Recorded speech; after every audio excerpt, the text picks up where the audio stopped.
नमस्कार, स्वागत है आपका न्यूज़ 24 जनसत्ता में। इस वक्त बड़ी खबर, अभी अमेरिका खुफिया एजेंसी ने बड़ा दावा कर दिया, यानी कि पुतिन ने हमले के लिए सेना को आदेश दे दिया। ये खबर जरूर आप सुनकर हैरान हो जाएंगे, क्योंकि अभी अमेरिकी खुफिया एजेंसी का ये बड़ा ऐलान है। और मैं आपको बता दूं, पुतिन ने अपनी सेना को आदेश दे दिया है और रूसी सेना को आदेश मिलते ही भयंकर तबाही यूक्रेन में होने वाली है। महज कुछ ही मिनटों में पूरी तरीके से जंग छिड़ जाएगी और फिर होगा क्या, यूक्रेन के सैनिकों की लाशें नजर आएंगी, क्योंकि अभी पुतिन ने अपने देश की सेना को आदेश दे दिया है। पूरी वीडियो में आपको दिखाने जा रहा हूं। बस आपसे अनुरोध है, कमेंट बॉक्स में अपनी राय जरूर लिखिएगा, वीडियो को लाइक शेयर, अगर चैनल पर नए हो सब्सक्राइब जरूर कीजिएगा।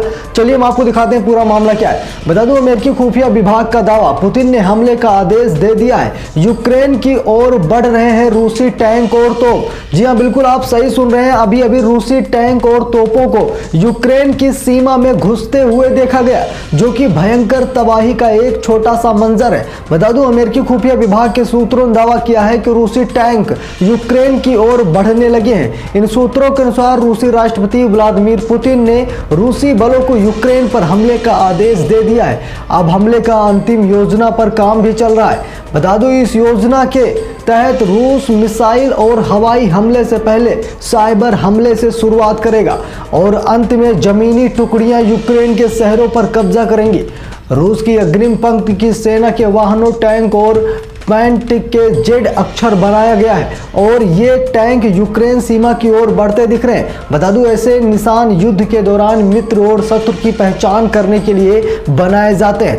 यूक्रेन विश्लेषकों का दावा है कि यूक्रेन के पास भी रूस की तरह ही टैंक और वाहन है, इसीलिए अपनी ही सेना की गोलीबारी से बचने के लिए ये निशान बनाए गए हैं। वाहनों पर इस तरह के निशान बनाने की शुरुआत पहले खाड़ी युद्ध के दौरान अमेरिकी और ब्रिटिश सेनाओं ने की थी।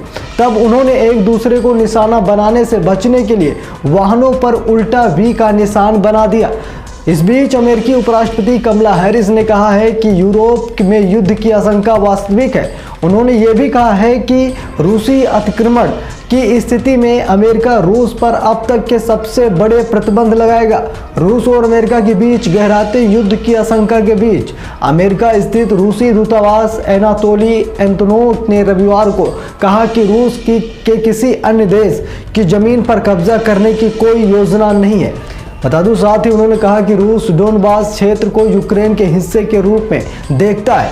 एंटोनोव ने कहा है कि मैं इस बात की पुष्टि करता हूं कि डोनबास और लुहांस्क यूक्रेन का एक हिस्सा है, जिसको लेकर विवाद चल रहा है। बता दूं, कीव और घरेलू प्रतिद्वंदियों की बढ़ती आलोचना के बावजूद यूक्रेन पर व्यापक रूप से प्रशिक्षित रूसी आक्रमण से पहले अमेरिका ने रविवार को रूस पर प्रतिबंध लगाने से इनकार कर दिया था।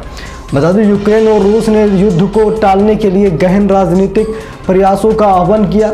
दोनों देशों ने मॉस्को समर्थित अलगाववादियों से कीव की सेना को अलग करने वाली अग्रिम पंक्ति पर गोलीबारी में तेज वृद्धि के लिए एक दूसरे को दोषी भी ठहराया था। लेकिन देखा जाए तो लगातार मामले काफ़ी ज़्यादा गंभीर हो गए हैं और देखा जाए तो एक युद्ध का आगाज़ हो चुका है, क्योंकि अभी अमेरिका ने ये बड़ी पुष्टि कर दी है। अमेरिका ने कहा है, अमेरिका की खुफिया एजेंसियों ने इस बात के आंकड़े जारी किए हैं कि रूसी सेना अब यूक्रेन में घुस रही है। तोप और टैंकों ने भयंकर तबाही मचाई है। रूसी सेना लगातार यूक्रेन में घुसने की कोशिश कर रही है और यहाँ तक कि पूरी तरीके से एक युद्ध का माहौल बन चुका है, जैसा कि अमेरिका ने अभी पुष्टि की है। बता दूं, अपने अपने वाहनों को पहचानने के लिए उन पर पेंट किए गए हैं, यानी उनमें कुछ न कुछ संकेत दे दिया गया है, चिन्ह बना दिए गए हैं कि ये रूसी टैंक है, ताकि एक टैंक दूसरे टैंक पर हमला न करे। यानी कि पूरी तरीके से अभी युद्ध छिड़ता हुआ नजर आ रहा है। तो आपकी क्या राय, कमेंट बॉक्स में लिखिए, वीडियो को लाइक शेयर, अगर चैनल पर नए हो सब्सक्राइब जरूर कीजिएगा। मिलते हैं नेक्स्ट वीडियो में, तब तक के लिए बहुत बहुत धन्यवाद।